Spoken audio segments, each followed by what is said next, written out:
மே 14, 2020 அன்று நடந்த ஊழிநூல் விளக்க உரை பகுதி 16.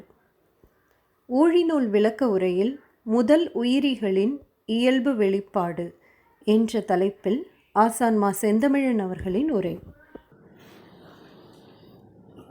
அனைவருக்கும் வணக்கம்.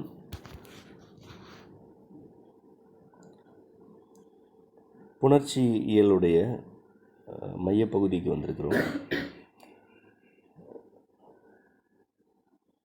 புவியில் முதல் உயிரிகள் வெளிப்பட்ட போது அவற்றின் இயல்பு எவ்வாறு இருந்தது, முதல் உயிரிகள் எவ்வாறு அமைந்தன, அவ்வுயிரிகள் அடுத்தடுத்த நிலையை எவ்வாறு எட்டின என்பதை பற்றிய பாட விளக்கங்கள் இப்போது முன்வைக்கப்படுகின்றன. ஆதியின் முதலாக வெளிப்பட்ட தன்புணர்ச்சி நுண்ணுயிரிகள் தொடர்ந்து செயல்பட்டு தம் உடல்களை பெருக்கும் நிலையில் அவற்றின் விளக்கப்புணர்ச்சி பண்பு மறைந்து சூழலுக்கு ஏற்ப இயல்புகள் வெளிப்படத் தொடங்கின. இது நூலில் உள்ள கருத்து. கடந்த வகுப்பில் விளக்கப்புணர்ச்சி என்பது என்ன என்பதை பற்றியும் அதற்கும் தன்புணர்ச்சிக்கும் உள்ள உறவை பற்றியும் விளக்கினோம். ஒரு உடல் தனக்குத்தானே புணர்ச்சி செய்து தன்னைத்தானே பெருக்கிக் கொள்ளுதல் தான் தன்புணர்ச்சி எனப்படுவது. இது காற்றின் மூலமான இயல்புக்கு நெருக்கமானது என்பதை விளக்கினோம்.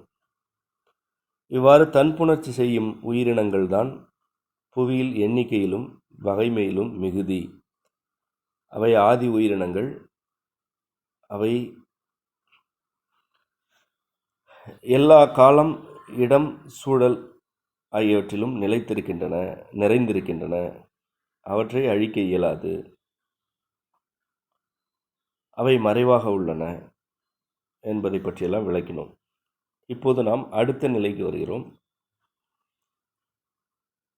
இயல்பு என்ற கருத்துடன் உயிரினங்கள் வெளிப்பட தொடங்கிய சூழலை பற்றிய பாடம் இது. பண்பு எனப்படுவது மறைவாக இருப்பது. பண்பு நிலையானது, அசையாதது. இயல்பு சூழலுக்கு ஏற்ப தன்னை பொருத்தி கொள்வது. ஒரு உயிரினம் சூழலுக்கு ஏற்ப தன்னை பொருத்தி கொள்வது எனப்படுவதுதான் இயல்பு.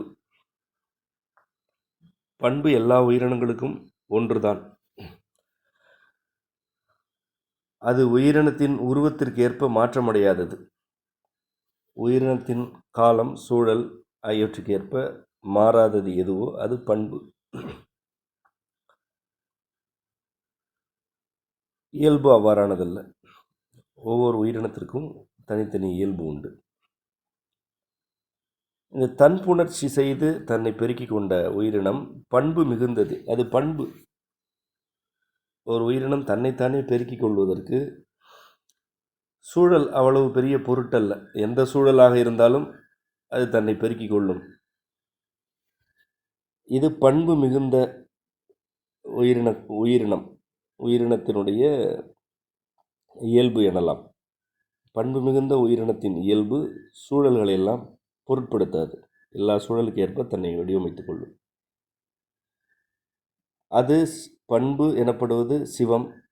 அது நிலையானது. அது சூழலுக்கு ஏற்ப தன்னை மாற்றிக்கொள்ளாது. மாறாக சூழலை எல்லாம் உள்வாங்கிவிடும். அதுவே சிவம். இயல்பு சக்திக்கு நெருக்கமானது. அது ஒரு குறிப்பிட்ட உருவில் இருப்பதற்கான விருப்பம் கொண்டது.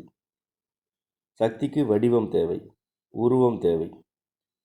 ஒரு பொருள் ஒரு குறிப்பிட்ட வடிவத்தில் இருக்க வேண்டும், நிலைக்க வேண்டும், வாழ வேண்டும் என்றால் அதற்கென்று சில இயல்புகள் தேவை. பனிக்கட்டியாகவே இருக்க வேண்டும் என்றால் பனிக்கட்டிக்கு என்று சில இயல்புகள் தேவை. அதற்கென்று சூழலும் தேவை. சூழல் பொருந்தவில்லை என்றால் பனிக்கட்டி உருகி அடுத்த உருவை எடுக்கிறது. அவ்வாறு உருகும் போது அது நீர் என்று ஆகிறது என்றால் நீர் என்பதும் ஒரு உருவே. அடுத்த பனிக்கட்டியின் அடுத்த உரு நீர். இந்த நீர் அதே வடிவத்தில் நிலைப்பதற்கும் சூழல் தேவை. தன்னுடைய வடிவத்தை நிலைபெறச் செய்வதற்காக நீர் என்னவெல்லாம் செய்கிறதோ அவையெல்லாம் அந்த நீரின் இயல்புகள். தனக்குள் இருக்கும் குளிர்ச்சியை வெளியே அனுப்பி புறத்தில் இருந்து வெம்மையை உள்வாங்கும். இது நீர் இயல்பாக செய்வது. புற வெம்மையை உள்வாங்கவில்லை என்றால் நீர் மீண்டும் உறைந்து போகும். அதே போல் புறத்தில் மிக அதிகமான வெப்பம் இருக்கிறது அல்லது வெம்மை ஏற்படுகிறது என்றால் நீர் தன்னுடைய குளிர்ச்சியை தக்க வைத்துக் கொள்வதற்கு தனக்குள் இருக்கும் வெம்மையை வெளியே அனுப்பும். அதுதான் நீராவி எனப்படுவது.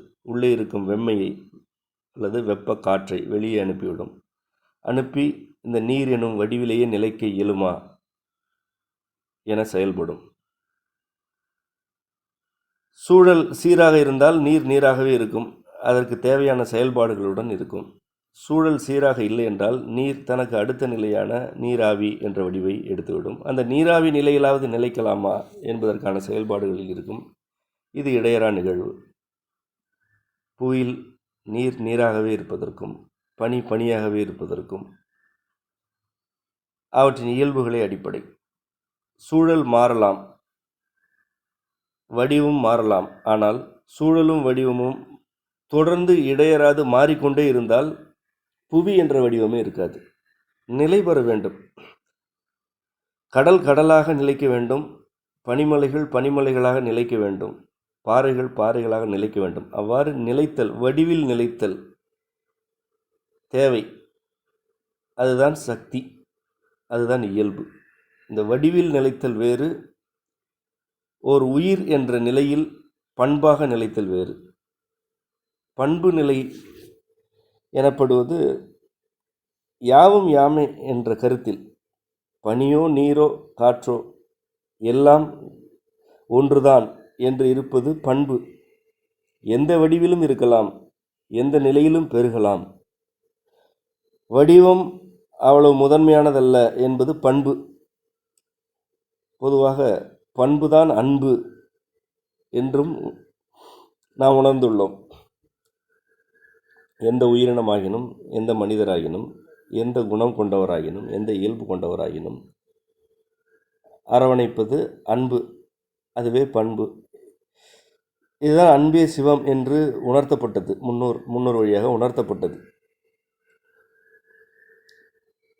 இயல்பு அவ்வாறானதல்ல. இயல்பு ஒரு குறிப்பிட்ட வடிவில்தான் இருக்க வேண்டும் என்ற விருப்பம் கொண்டது. ஆதி உயிரினங்கள் தன்புணர்ச்சி செய்து வாழ்ந்தன, பெருகின. இன்றும் அவ்வாறு தான் இருக்கின்றன எனும்போது அவையெல்லாம் பண்பு நிலையில் பெருகின, வாழ்கின்றன என்று பொருள். இயல்பை அவை வெளிப்படுத்த தொடங்கின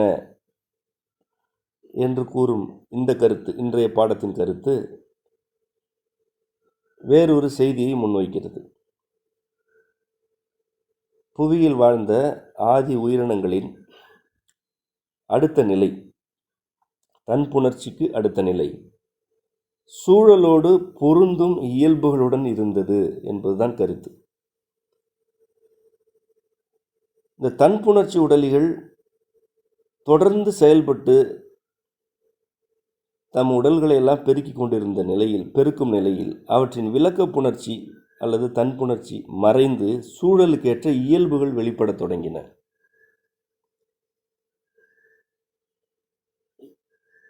இந்த வெளிப்பாடுகள் வெம்மை எனும் பண்பினை இயல்புகளாக வெளிப்படுத்தின. இதன் பொருள் வெம்மை மறைவாக உள்ளது, ஆனால் அதுதான் சாரமாக உள்ளது என்பதாகும். இந்த உடலில் இருந்த வெம்மை புறத்தில் இருந்த நீர் நிறைந்த சூழலுக்கு ஏற்றவாறு பரிமாற்றம் எனும் புணர்ச்சியை இயல்பாக வெளிப்படுத்தியது. ஒன்றை நீங்கள் புரிந்து கொள்ள வேண்டும். ஓர் உயிரினம் ஒரு நிலையில் இருக்கிறது என்று நாம் குறிக்கும்போது, தன்புணர்ச்சி நிலையில் அந்த உயிரினம் இருக்கிறது என்று கூறும்போது அது தன்புணர்ச்சியில் மட்டுமே இருக்கும் என்று பொருள் அல்ல. இதை நாம் வெவ்வேறு பாடங்களில் விளக்கியிருக்கிறோம். நிலை என்ற சொல்லுக்கு உள்ள பொருள் அது அந்த நிலையில் இருக்கிறது. அதேவேளை அதன் அடுத்த வளர்ச்சி வேறொரு நிலையை எட்டுகிறது. இது ஒரு இடையறா நிகழ்வு என்பதுதான் நிலை என்பது. 8 நிலைகள் என்றால் 8ம் வேறு வேறு என்பது மட்டும் கருத்தல்ல. 8வது நிலையிலும் முதல் நிலை உள்ளே இருக்கிறது என்று பொருள். வண்ண கொள்கையின் போது இதை வேறு வகையில் விளக்கினோம். பச்சை என்பது வண்ணங்களின் ஒரு நிலை. பச்சை மட்டும் இருக்கிறது என்று பொருள் அல்ல. அதனுள்ளே மஞ்சள் இருக்கிறது, நீலம் இருக்கிறது, கருமை இருக்கிறது, வெண்மை இருக்கிறது, சாம்பல் வண்ணம் இருக்கிறது. இந்த வண்ணங்கள் எல்லாம் இருக்கின்றன. ஆனால் பச்சை எனும் ஒரு நிலையை அது எட்டியிருக்கிறது.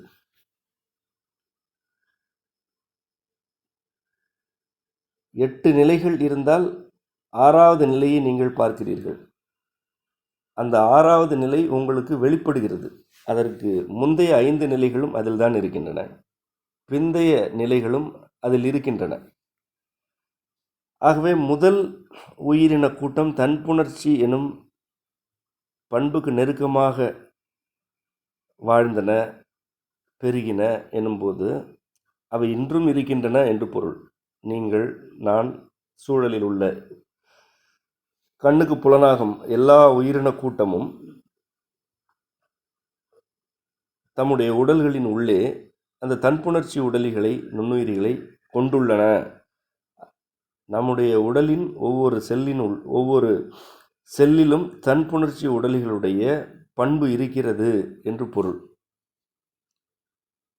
ஒன்று இன்னொன்றாக மாற்றமடைகிறது என்றால் அந்த ஒன்று அழிந்துவிட்டது என்று பொருள் அல்ல. அந்த ஒன்று இரண்டாவதற்குள் மறைவாக இருக்கிறது என்று பொருள். அந்த வகையில் நுண்ணுயிரிகளுடைய இயல்புகள் வெளிப்படத் தொடங்கின என்றால் சூழலில் உள்ள நீர் மற்றும் வெப்பம் ஆகியவற்றோடு நுண்ணுயிரிகள் பரிமாற்ற புணர்ச்சி நிகழ்த்துகின்றன. சூழல் எவ்வாறு இருந்தாலும் பெருகுதல் முதல் நிலை, சூழலோடு பொருந்துதல் 2வது நிலை, சூழலோடு பரிமாற்றம் செய்தல் 2வது நிலை. பொருந்துதல் அல்ல, பரிமாற்றம் செய்தல் 2வது நிலை.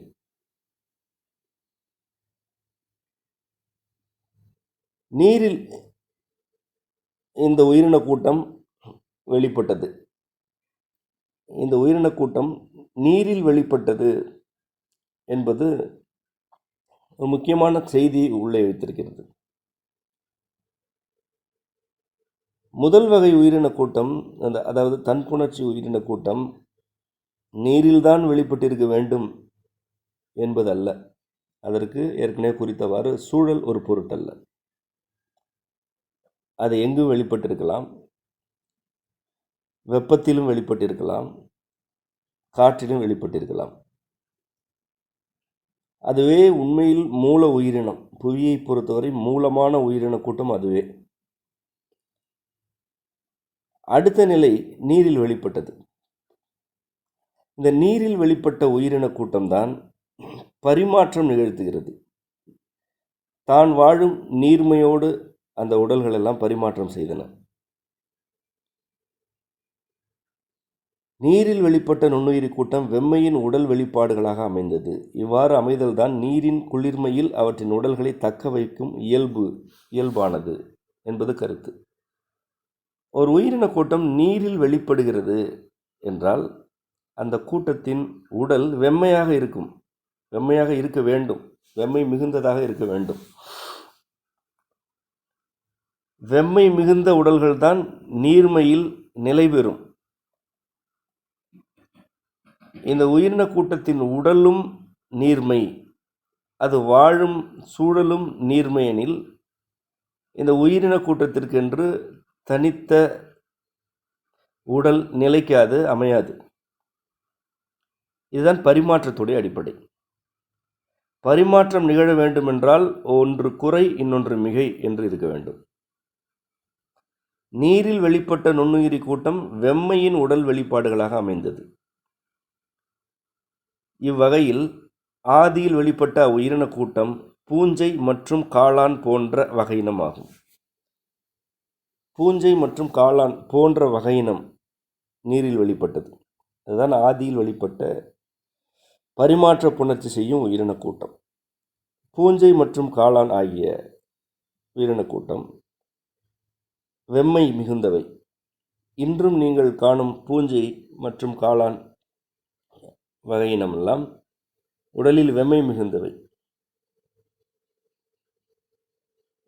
இன்று நீங்கள் காணும் காளான் வகையினங்களில் வேறு வேறு வகைகள் உள்ளன. ஆனால் அடிப்படையில் காளான் என்பது வெம்மை மிகுந்தது அல்லது சாரற்றது, உடலில் நீரற்றது, நீர்த்தன்மை மிகவும் குறைவானது எதுவோ அதுவே பூஞ்சை மற்றும் காளான் ஆகும். ஆதியில் வெளிப்பட்ட உயிரின கூட்டத்தை நீங்கள் புரிந்து கொள்ள வேண்டும் என்பதற்காக இந்த சான்று முன்வைக்கப்படுகிறது அன்றி இன்று இருக்கும் கண்ணுக்கு புலனாகும் பூஞ்சை மற்றும் காளான் வகையினம்தான் முதலில் இருந்தது என்பது கருத்தல்ல. இது ஒரு சான்று. இதை போன்ற உயிரினம், பூஞ்சை மற்றும் காளான் போன்ற உயிரின கூட்டம் நீரில் வெளிப்பட்டது என்பதுதான் கருத்து. இவ்வகையினம் உடலில் சாறு அற்றது. இவ்வகையினத்தின் உடல் நீர்மையை ஆதாரமாகவும் வெம்மையை வளர்ச்சியாகவும் கொண்டது. இந்த உயிரின கூட்டத்தின் உடலில் சாறு இல்லை. அந்த நிலையில், அதாவது இந்த உயிரின கூட்டம் வெளிப்பட்ட நிலையில் சாறு என்ற கருத்தே எந்த உயிரினத்துக்கும் இல்லை.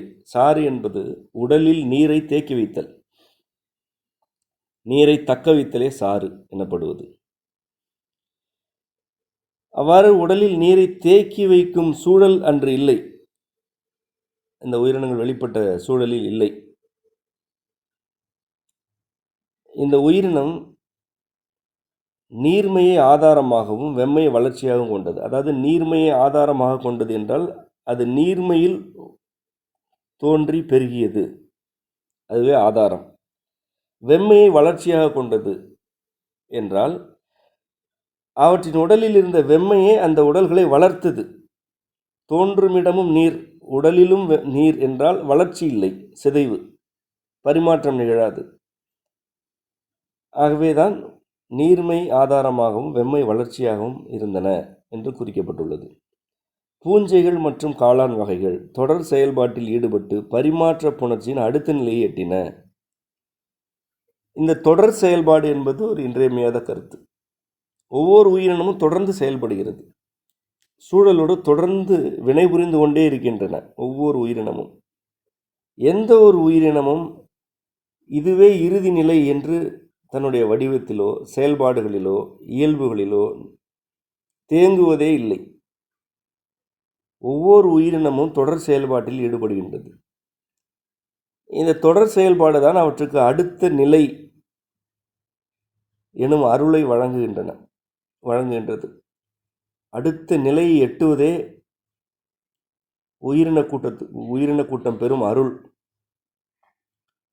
இதற்கு அடிப்படை தொடர் செயல்பாடு. பரிமாற்ற புணர்ச்சியின் வழியாக இவையெல்லாம் தொடர்ந்து பூஞ்சை மற்றும் காளான் போன்ற அந்த ஆதி உயிரின கூட்டம் தொடர் செயல்பாட்டில் ஈடுபட்டு அடுத்த நிலையை எட்டியது.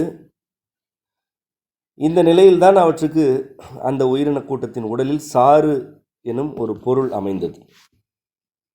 இந்த உடல்களில் சாறு அமைந்தது தான் புவியில் உயிரின கூட்டம் எழுச்சி பெற்றதின் அடிப்படையே ஆகும். உயிர்கூட்டத்தின் இரண்டாம் நிலையில் வெம்மையை ஆதாரமாக கொண்டு நீர்மையுடன் பரிமாற்ற புணர்ச்சியில் ஈடுபட்ட அவ்வுயிரினங்கள் தம் உடல்களில் நீர்மையை வெளிப்படுத்தின. இதை நன்கு கவனியுங்கள். இது இரண்டாம் நிலை எனப்படுகிறது. முதல் நிலை என்பது சாறு அற்ற உயிரினங்களோடு முடிந்தது. தன்புணர்ச்சி மற்றும் சாறு அற்ற உடலிகள், இந்த இரண்டும் முதல் நிலை. இரண்டாம் நிலையில் வெம்மையை ஆதாரமாக கொண்டு நீர்மையுடன் பரிமாற்ற புணர்ச்சியில் ஈடுபட்ட உயிரினம் என்று குறிக்கப்படுகிறது. இந்த உயிரின கூட்டம் வெம்மையை ஆதாரமாக கொண்டிருக்கிறது. இதற்கு வெம்மையே ஆதாரம். வெம்மை இருந்தால்தான் இந்த உயிரின கூட்டமே வெளிப்படும். நெருப்பில் வாழும் உயிரினம் என்று புரிந்து கொள்ளாதீர்கள். வெம்மை என்ற சொல் தான் இங்கு பயன்படுத்தப்பட்டுள்ளது. வெம்மை என்பது வெப்பத்தின் பண்பு. அது நீரிலும் அந்த வெப்பத்தின் பண்பு இருக்கும், நிலத்திலும் இருக்கும், காற்றிலும் இருக்கும். ஆகவே வெம்மையை ஆதாரமாக கொண்ட உயிரின கூட்டம் இது. இந்த உயிரின கூட்டம் நீர்மையுடன் பரிமாற்ற புணர்ச்சியில் ஈடுபட்டது. வெம்மை உடலின் ஆதாரம் என்றால் அது நீர்மையுடன் தான் பரிமாற்றம் செய்யும். இதை நீங்கள் அறிவீர்கள். இவ்வாறு பரிமாற்றம் செய்ததன் விளைவாக அவற்றின் உடலில் நீர்மை ஏற்பட்டது, நீர்மை கிடைத்தது, அமைந்தது என்பது கருத்து. இதுதான் சாறு. உயிரினத்தின் உடலில் எவ்வாறு சாறு அமைந்தது என்பதற்கான விளக்கம். இவ்வுயிரினங்கள் நீண்ட கால தொடர் செயல்பாட்டின் விளைவாக இலைகள், மென் தண்டுகள், மென் காம்புகள் தோன்றின. உடலில் சாறு என்று ஒன்று அமைந்த பிறகு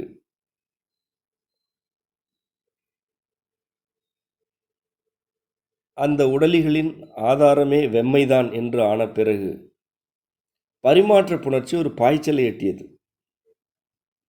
விரைவாக வளர்ச்சி ஏற்பட்டது. உறுப்புகள் நிலைத்து வளர்ச்சியடைய தொடங்கின. எந்த ஒரு உடலுக்கும் வெம்மை ஆதாரமாக இருந்து சூழலில் நீர்மை இருந்தால் அந்த உயிரினம் உடலில் வளர்ச்சி அடையும். மனித உடலே அவ்வாறு தான் வளர்ச்சி அடைகிறது. மனித உடலில் உள்ள எலும்புகள், பற்கள் ஆகியன யாவும் வெம்மை மிகுந்தவை. மனித உடலின் வளர்ச்சிக்கு ஆதாரம் என்றால் வெம்மையைத்தான் குறிக்க வேண்டும். இந்த வெம்மை சூழலில் உள்ள நீர்மையோடு தொடர்ந்து பரிமாற்றம் செய்து உடலில் நீரை தேக்குகிறது. வெம்மை குறையாமல் நீர்மையுடன் இடையறாது பரிமாற்றம் நிகழ்த்திதான் மனித உடலே வளர்ச்சி அடைகிறது. உடலால் பெருத்த எல்லா உயிரினங்களையும் நீங்கள் பொருத்தி பார்த்து கொள்ளலாம். இது வெறும் சான்றல்ல, இது ஒரு இலக்கணம்.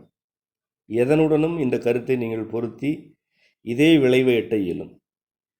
பெரிய மரம், யானை, திமிங்கிலம் ஆகிய உயிரினங்களை எல்லாம் பாருங்கள். இவை அனைத்திற்குமே வெம்மைதான் ஆதாரம். ஒரு விதை முளைக்க வேண்டுமென்றால் அதற்கு அந்த விதைக்குள் வெம்மை வேண்டும். வெம்மை சற்று கூடுதலாகவும் நீர்மை சற்று குறைவாகவும் இருந்தால்தான் விதை முளைக்கும். மாறாக நீர்மை மிகுதியாகவும் வெம்மை குறைவாகவும் இருந்தால் விதை முளைக்காது. அது அழுகி போகும், சிதைந்து போகும். அவ்விதையில் தொடங்கி தாவரத்தின் வளர்ச்சி நிலைகள் எவ்வளவு இருந்தாலும் அந்த எல்லா நிலைகளுக்கும் வெம்மையே ஆதாரம். கதிரவனுடைய வெப்பத்தை வாங்காத எந்த தாவரமும் உருவில் வளர்ச்சி அடைவதில்லை. திமிங்கிலம், சுறா போன்ற கடல்வாழிகள் கூட உடலில் பெருத்திருந்தால் அவை எல்லாமே மேலே வந்து வெம்மையை வாங்குவனவே. கடல் மட்டத்திற்கு மேலே வந்து வெம்மையை வாங்கித்தான் அவை உடல் வளர்க்கும். யானைகளும் அவ்வாறானவை. அவற்றின் தந்தம் எனும் உறுப்பே வெம்மையை உள்வாங்குவதற்கான உறுப்பு தான். அந்த உயிரினத்திற்கு எலும்பு வெளியே இருக்கிறது என்று பொருள். எலும்பு வெளியே இருக்கிறது என்றால் வெம்மையை அது உள்வாங்க வேண்டியிருக்கிறது என்பதன் அடிப்படை. அதன் பிறகு தந்தத்திற்கு என்னென்ன பயன்கள் இருக்கின்றன என்றெல்லாம் பட்டியலிடலாம். ஆனால் அடிப்படை என்னவென்றால் அந்த உயிரின கூட்டத்திற்கு வெம்மை ஆதாரம். வெம்மை மிகுந்த காடுகளில்தான் உடல் பெருத்த யானைகள் இருக்கும். மிகுந்த குளிர்ச்சியில் யானைகள் உயிர் வாழ்வதில்லை, வளர்வதில்லை என்று ஒவ்வொரு உயிரினத்தையும் நீங்கள் பார்த்து புரிந்து கொண்டால் வெம்மைதான் உடல் வளர்ச்சிக்கான ஆதாரம் என்பதை மிக எளிதாக உள்வாங்கிவிட இயலும். இந்த எல்லா உயிரினம் வளர்ச்சி அடைவதற்கும் அடிப்படை புவியில் தோன்றிய இரண்டாம் நிலை உயிரின கூட்டம் என்பதுதான் கருத்து. இந்த வெம்மையை ஆதாரமாக கொண்டு நீர்மையுடன் பரிமாற்ற புணர்ச்சியில் ஈடுபட்ட உயிரினங்கள் தம் உடல்களில் நீர்மையை வெளிப்படுத்தின. அவை வெளிப்படுத்திய நீர்மைக்கு சாறு என்று பெயர். இந்த உயிரினங்களின் நீண்ட கால தொடர் செயல்பாட்டின் விளைவாக, நீண்ட காலம் தொடர் செயல்பாடு, அதாவது இடையரா அருந்து போகாத செயல்பாடு நீண்ட காலம் நிகழ்கிறது. இவ்வாறு நிகழ்ந்தபோது இலைகள், மென் தண்டுகள், மென் காம்புகள் தோன்றின. இவையெல்லாம் உறுப்பு வளர்ச்சி. இலை என்றால் இன்று இலை, இப்பொழுது இலை என்று ஒரு ஓவியம் வரைகிறீர்கள், ஒரு இலை என்று ஒரு வடிவத்தை பார்க்கிறீர்கள். அப்படித்தான் முதல் இலை இருந்தது என்றெல்லாம் புரிந்து கொள்ள வேண்டாம். ஏற்கனவே இயல்பு என்றால் என்ன என்று விளக்கினோம். சூழலுக்கு ஏற்றவாறு தன்னை தகவமைத்துக் கொள்வதுதான் இயல்பு. ஆதியில் இருந்த சூழலுக்கு ஏற்றவாறு இலை என்ற வடிவம் இருந்தது. இன்றைய சூழலுக்கு ஏற்றவாறு இன்றைய இலை இருக்கிறது. ஓர் இலை துளிர் விடும்போது ஒரு வண்ணத்தில் இருக்கும், இளமையில் ஒரு வண்ணத்தில் இருக்கும், முதிர்ச்சியில் வேறு வண்ணத்தில் இருக்கும். இன்றும் அதுதான் நிலை. ஆகவே சூழலுக்கு ஏற்றவாறு தன்னுடைய உடலை தகவமைத்துக் கொள்வதுதான் இயல்பு என்ற கருத்திலிருந்து ஆதியில் இருந்த இலைகள், மென் தண்டுகள், மென் காம்புகள் ஆகியவற்றை நீங்கள் புரிந்து கொள்ள வேண்டும். இவற்றை நீங்கள் கற்பனை செய்யக்கூடாது. ஆதியில் இலை எவ்வாறு இருந்தது என்று நீங்கள் ஒருவேளை கற்பனை செய்ய தொடங்கினால் உங்களால் இந்த பாடங்களை எல்லாம் உள்வாங்க இயலாது. எதை நாம் நேரடியாக காணவில்லையோ, எந்த உருவை நம்மால் நேரடியாக பார்க்க இயலவில்லையோ அது மறைவானது, அது மறைந்து போனது. அதை பார்ப்பதற்கும் கற்பனை செய்வதற்கும் தவிப்போரால் உண்மையை உணர இயலாது. அது மறைந்தது என்றால் அது மறைவு என்று அத்தோடு நிறுத்த வேண்டும். இது ஏன் இங்கு இவ்வளவு வலியுறுத்தப்படுகிறது என்றால், ஆதியில் இருந்த உயிரின கூட்டத்தின் வடிவம், வண்ணம் ஆகியவற்றையெல்லாம் யாரும் அறிந்திருக்கவில்லை, யாரும் அறிய இயலாது. கருத்தினை அறிய இயலும். கரு என்பது சிவம், அது நிலையானது. அது எந்த காலத்தின் கருத்தையும் நமக்கு வழங்கும். வடிவம் அவ்வாறானதல்ல. வடிவம் நிலையற்றது, அது இயல்பு, அது சூழலுக்கேற்ப மாற்றமடையக்கூடியது.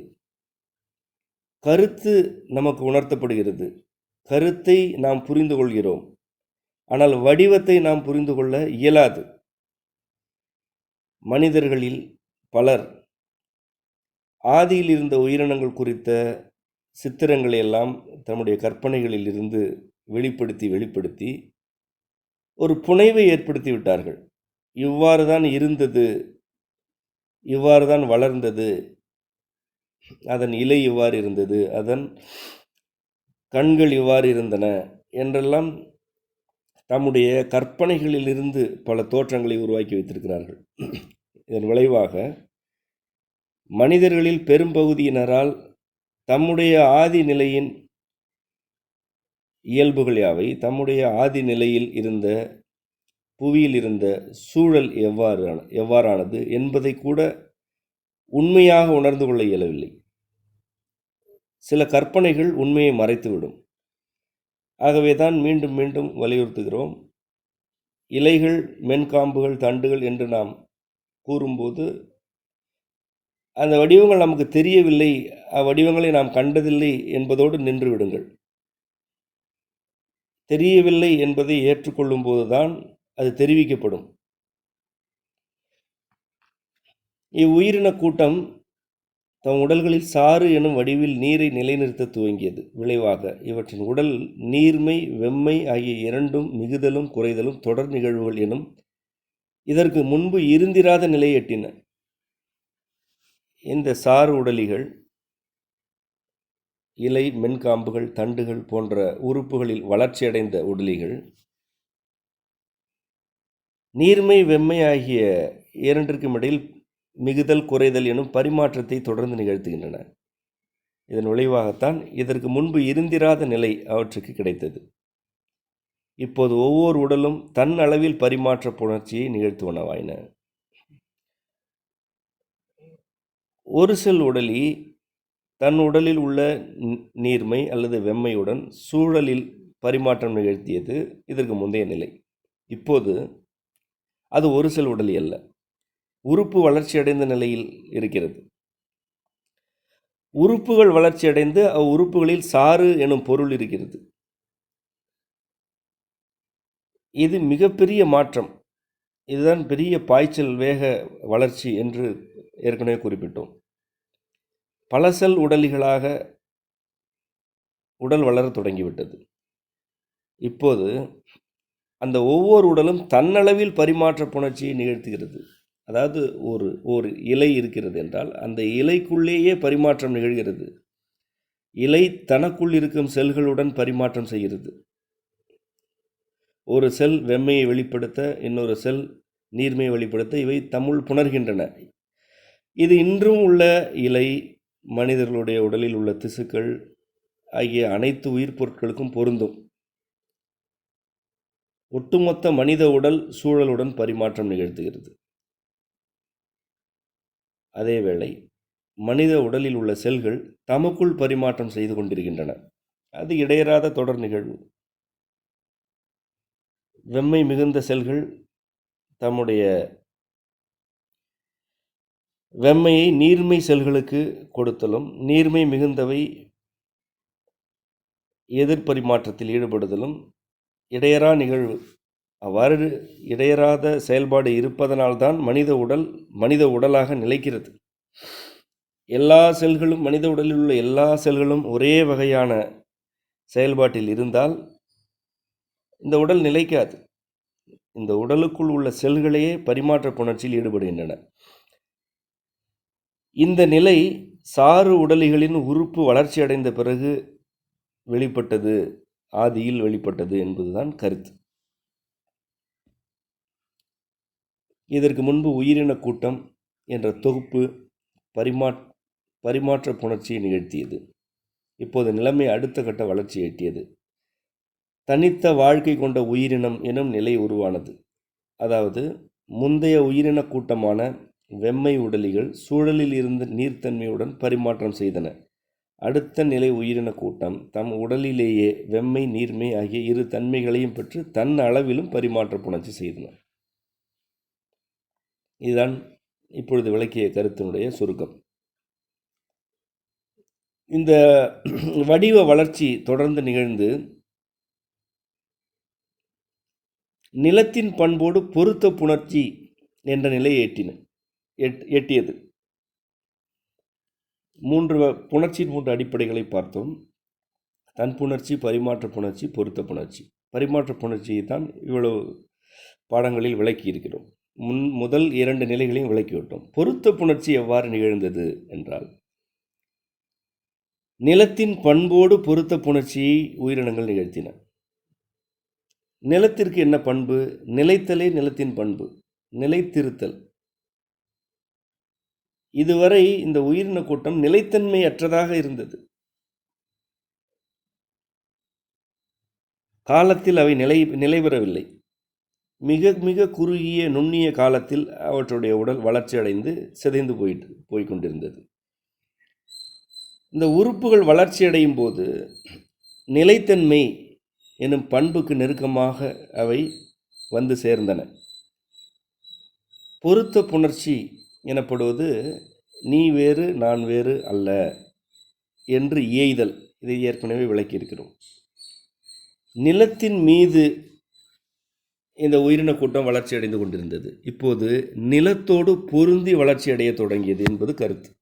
நிலம் வேறு, இந்த உயிரினம் வேறு அல்ல என்ற நிலையை இந்த உயிரின கூட்டம் அடைந்தது.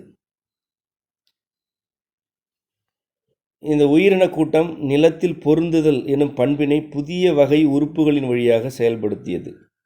இவ்வாறு அவை நிலை பெறுவதற்கு அல்லது நிலத்தோடு நீ வேறு நான் வேறு அல்ல என்ற இயைவை எட்டுவதற்கு ஓர் உறுப்பு வளர்ச்சி அடைந்தது. அந்த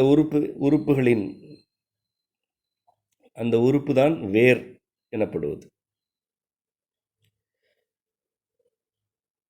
வேர்கள் எனப்படும் உறுப்புகளை பற்றி ஊழிநூல் முன்வைக்கும் இன்றியமையாத ஒரு கருத்து என்னவென்றால், இலைகள், மென்தண்டுகள், மென்காம்புகள் ஆகியவை தொடர் பரிமாற்ற புணர்ச்சியில் ஈடுபட்டு வேர்களை வெளிப்படுத்தின. வேர்களிலிருந்து தாவரங்களின் வாழ்க்கை தோன்றவில்லை என்பதாகும். வேர் முதலில் தோன்றியது, இலை பின்னாட்களில் தோன்றியது என்பது ஒரு நம்பிக்கை. ஆனால் இலைகள், மென்தண்டுகள், காம்புகள் ஆகிய உறுப்புகள் தோன்றி வளர்ச்சியடைந்த பிறகுதான் வேர்கள் வெளிப்பட்டன என்பது கருத்து. ஊழிநூல் வெளிப்படுத்தும் கருத்து. வேர் எனும் உறுப்பு வெளிப்படும் முன்னரே தாவரங்கள் வளர்ச்சியடைந்து விட்டன. ஆனால் அத்தாவரங்கள் நிலத்தில் நிலைக்கும் தன்மையற்றவை. விதைகளிலிருந்து தாவரம் முளை விடுகையில் முளையும் அதன் தண்டும் மட்டும் முதலில் தோன்றுவன. அம்முளை மென்மையான இலைத்தளிர்களை வெளிப்படுத்திய பின்னரே அத்தண்டின் அடிப்பகுதியில் வேர் முளைக்கும். இதான் என்றும் நிலை. ஒரு விதை முளை விடுகிறது என்றால் அந்த முளை வளர்ச்சியடைந்து மேலெழுந்த பிறகுதான் அந்த விதைக்கும் கீழே வேர் வெளிப்படும். இதுவே ஆதியில் வேர்கள் வெளிப்பட்ட நிலை. இந்நிலை விதைகளின் முளைப்பில் தொடர்ந்து நிகழ்கிறது. முதலில் வேர் தோன்றி அதன் பிறகு தண்டு வளர்வதற்கு எந்த வகையிலும் வாய்ப்பில்லை. ஏனென்றால் வேர் நிலத்தின் கீழே தோன்றுவதற்கு விதை தேவை. அந்த விதை தன்னுடைய முளைகளெல்லாம் அனுப்பி சூழலில் உள்ள வெம்மை, குளிர்மை ஆகியவற்றோடு பரிமாற்ற புணர்ச்சி நிகழ்த்தி தன்னுடைய வடிவம் இது, தன்னுடைய சூழல் இது, தன்னுடைய செயல்பாடுகள் இவ்வாறு இருக்கும் என்பதை உணர்ந்த பிறகே அந்த சூழலுக்கு ஏற்ப வேர்களை வளர்த்தெடுக்கும். ஒரு முளைதான் முதலில் வேர்களை வளர்த்தெடுக்கிறது என்பது கருத்து. ஆகவே வேர் எனும் உறுப்பு அந்நிலையில் வளர்ச்சி பெறவில்லை. வேர் எனும் புதிய உறுப்பு நிலம், நீர், வெப்பம் ஆகிய 3 பூதங்களுக்கு இடையில் தொடர் பரிமாற்ற புணர்ச்சியில் ஈடுபடுவதாகும். இம்மூன்றினுள் வெப்பமே மிகையாகும். வேர் எனும் உறுப்பு என்ன செய்கிறது? நிலம், நீர், வெப்பம் ஆகிய 3 பூதங்களுக்கு இடையில் தொடர்ந்து பரிமாற்றம் செய்கிறது, பரிமாற்ற புணர்ச்சி செய்கிறது. இந்த மூன்றினுள் வெப்பமே மிகையாகும். ஏனெனில் நிலம் எனும் நிலை நிறுத்தப்பட்ட வடிவம் வெப்பத்தினால் உறுதி செய்யப்பட்டது. நிலம் என்பது வெப்பத்தினால் தான் உறுதியாக இருக்கிறது. ஏற்கனவே புவி நலம் எனும் உரையில் இதை பற்றி விளக்கினோம். மிகவும் ஆழமாகவே விளக்கினோம். புவியின் அடுக்குகளை பற்றியெல்லாம் அந்த உரையில் விளக்கம் உள்ளது. புவி இந்த வடிவில் நிலைத்திருப்பதற்கு காரணமே அதன் புற வெப்பமும் அதை காட்டிலும் கூடுதலாக அதன் மையத்திலிருந்து மேலெழுந்து வரும் வெப்பமும் தான். அதுதான் இந்த வடிவத்தை நிலைக்க செய்கிறது. அந்த வெப்பத்தோடு வேர்கள் பரிமாற்றம் செய்கின்றன, பரிமாற்ற புணர்ச்சி செய்கின்றன. அதுதான் வேர்களுடைய முதன்மையான செயல். வேர்களை நீங்கள் நன்கு புரிந்து கொள்ள வேண்டும். வேர்கள் என்றாலே நீரை தேடி ஓடும் உறுப்பு என்றெல்லாம் புரிந்து கொள்ளாதீர்கள். நீரில் மட்டும் வாழ வேண்டுமென்றால் வேறே தேவையில்லை. ஓடும் நீரிலே மிதந்து கொண்டிருக்கலாம், தொட்டி நீரில் வளரலாம். உயிரின கூட்டத்திற்கு எதற்கு வேறு வழங்கப்பட்டிருக்கிறது? உயிரினத்திற்கு வேறு வழங்கப்பட்டதே நிலத்தில் நிலைப்பதற்காகத்தான். நிலத்தில் நிலைப்பது என்பது நிலத்தில் உள்ள வெப்பத்துடன் பரிமாற்றம் செய்வது தான், பரிமாற்ற புணர்ச்சியில் ஈடுபடுவது தான். ஆகவே வேர்கள் நிலத்தில் நிலைப்பது புவியின் மையத்திலிருந்து மேலெழுந்து வரும் வெப்பத்துடன் பரிமாற்ற புணர்ச்சி செய்துதான் என்பதை ஒரு அடிப்படை கருத்தாக நினைவில் கொள்ளுங்கள். இதனால்தான் மித வெப்ப மண்டலத்திலும் வெப்ப மண்டலத்திலும் ஆழமான வேர்களை கொண்ட மிக உயரமான தாவரங்கள் உள்ளன. நீர்மை மிகுந்த வெம்மை குறைந்த புவி சூழலிலெல்லாம் ஆழமான வேர்கள் கொண்ட தாவரங்கள் மிகவும் குறைவு. குளிர்மை மிகுந்து செல்ல செல்ல அவ்வகையான தாவரங்களே இல்லை என்று கூட சொல்லிவிடலாம். புறத்தில் உள்ள வெப்பம் உள்நுழைதலும் நிலத்தின் உள்ளிருக்கும் குளிர்ச்சி வெளிச்செல்லுதலும் நிகழ்பவையே. இதுவும் நிகழும். நிலத்தின் கீழிருந்து குளிர்ச்சி வெளியேறும், புறத்தில் இருந்து வெப்பம் நிலத்திற்கு கீழே செல்லும். ஆயினும் இவை முதன்மை அல்லது அடிப்படை புணர்ச்சி அல்ல. எது முதன்மை புணர்ச்சி? நிலத்தின் வெப்பம் வேர்கள் வழியாக தாவரங்களுக்கு கிடைத்தலும் தாவரங்களின் நீர்மை வேர்கள் வழியாக நிலத்திற்கு கிடைத்தலும் தான் முதன்மை புணர்ச்சி என்பது கருத்து. இவ்வாறு நிலம், நீர், காற்று ஆகிய மூன்றின் பரிமாற்ற புணர்ச்சிக்கான உறுப்பாக வேர் கொண்ட உயிரின கூட்டம் தோன்றிய பின்னர் இயல்பாகவே இப்பரிமாற்ற புணர்ச்சியில் வெப்பம் மிகை என்பதால் இவ்வுயிரின கூட்டத்தின் உடல் திடத்தன்மையை எட்டியது. இதைத்தான் ஏற்கனவே குறிப்பிட்டோம். இந்த திடத்தன்மை கொண்ட உடல்களுக்கு வெப்பமே அடிப்படை. எலும்புகள் பற்றி குறிப்பிட்டோம், யானை தந்தங்களை பற்றியெல்லாம் குறிப்பிட்டோம். இந்த வேர் எனும் உறுப்பு வளர்ந்த பிறகு இந்த தாவரங்களுடைய உடல் திடத்தன்மை அடைய தொடங்கியது. ஏனென்றால் வேர் எனும் உறுப்பு நிலத்தில் உள்ள வெப்பத்தோடு பரிமாற்ற புணர்ச்சி நிகழ்த்தி கொடுக்கிறது. நிலத்தின் கீழ் இருக்கும் வெப்பத்தை அதை எடுத்து தாவரங்களுக்கு வழங்குகிறது. தன் உடலில் இருக்கும் நீர்மையெல்லாம் நிலத்திற்கு வழங்குகிறது. நிலம் தாவர வேர்களுக்கு நீர் வழங்குகிறது என்பது ஒரு கருத்து. தாவர வேர்கள் நிலத்திற்கு நீர் வழங்குகின்றன என்பதும் இன்னொரு கருத்து. இந்த இன்னொரு கருத்து என்று எதை குறிக்கிறோமோ அதுதான் அடிப்படையான கருத்து. இந்த பரிமாற்றம் தான் தாவரங்களுடைய உடல்களை வளர்த்தெடுக்கிறது. இதனால்தான் கிழங்கு வகைகள் செரிமானத்திற்கு கடினமானவையாக உள்ளன. நிலத்திற்கு கீழே அவை இருப்பதனால், அவற்றின் உடலில் வெம்மை மிகுதி என்பதனால் அவை எளிதில் செரிக்காது. எல்லா கிழங்கு வகைகளும் இவ்வாறானவையே. எது நிலத்திற்கு கீழே இருக்கிறதோ அது எளிதில் செரிக்காது, எளிதில் செரிமானமாகாது. கிழங்கு வகைகளை சார்ந்து வாழும் உயிரினங்களுடைய உடல் வலிமையானதாக இருக்கும். காட்டுப்பன்றி உள்ளிட்ட உயிரினங்கள் எல்லாம் நிலத்திற்கு கீழே தோண்ட வேண்டுமென்றால் திடத்தன்மை வேண்டும். இந்த நிலத்திற்கு கீழே உள்ள வேர்கள், வேர் முடிச்சுகள், கிழங்குகள் ஆகியவையெல்லாம் வெம்மை மிகுந்தவை என்பதை புரிந்து கொண்டால், அந்த புரிதலின் தொடர்ச்சியாக தாவரங்களின் வலிமை, தாவரங்களின் மென்மை ஆகியவற்றையெல்லாம் நீங்கள் புரிந்து கொள்ளலாம். சுருக்கமாக, வேர் எனும் உறுப்பு வளர்ச்சியடைந்த பிறகு தாவரங்களுக்கு நிலைத்தன்மை கிடைத்தது. நிலைத்தன்மை எனப்படுவது நிலம் எனும் பூதத்துடன் தாவரங்கள் பொருத்த புணர்ச்சி நிகழ்த்தியதன் விளைவு. நிலம் எனும் பூதத்தின் பண்புடன் தாவரங்கள் பொருந்த தொடங்கிவிட்டன. ஆகவேதான் அவை நிலை பெற்றன.